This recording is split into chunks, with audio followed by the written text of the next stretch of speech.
Dr. Semmelweis is back. So this Dr. Semmelweis has appeared before. Where? How did it go? Clearly very well, because he's come back for another run. And where does he come from, in the ether and via you? We made it in Bristol, at the wonderful Bristol Old Vic last December, January, February it opened.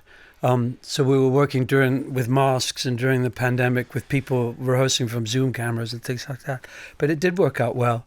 It's something I've worked on for about 5 or 6 years, because he made this incredible discovery. He was a Hungarian working in Vienna in the 1840s, 1860s in the obstetrics ward, and really just using his instinct, something I don't think the AI is close to achieving. Yeah, we'll get onto that in a moment. His nose, yeah. He discovers bacteria 40 years before Dr. Lister and Louis Pasteur, and yet he cannot convince anyone of his discovery. So I was fascinated. Why?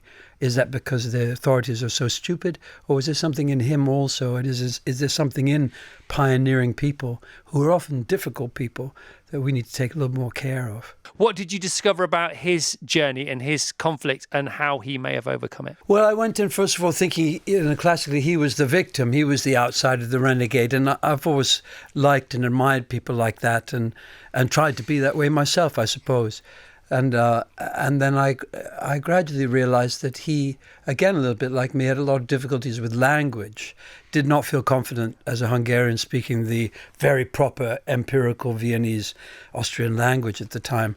And so he got very insecure about explaining his theory. He'd smelt it on the hands. The doctors were coming from doing autopsies, which was the top science at the time, discovering what was going on inside the body, with a cursory wash of the hands, to helping young women, poor women primarily, give birth.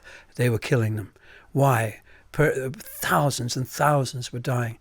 And he figured out that there was something on their hands which he called cadaveric particles, which they were bringing. They couldn't see them yet, but it was the initial discovery of bacteria. And when he got them to wash their hands in chlorine, of course, the death rate dropped to nothing. So it drove him very, very to frustration. When you're in a theatrical, dramatic performance like that, how much, not the reaction or the response to the audience, how important is the fact the audience are there? They too have beating hearts. They too are emanating an energy. Where does that feed into the mix? Oh, it's the most important thing. It's a real drag if you don't let them in, because they're different every night. And if you close them off and try and do the same everything at night, then it's dead. It's really hard to.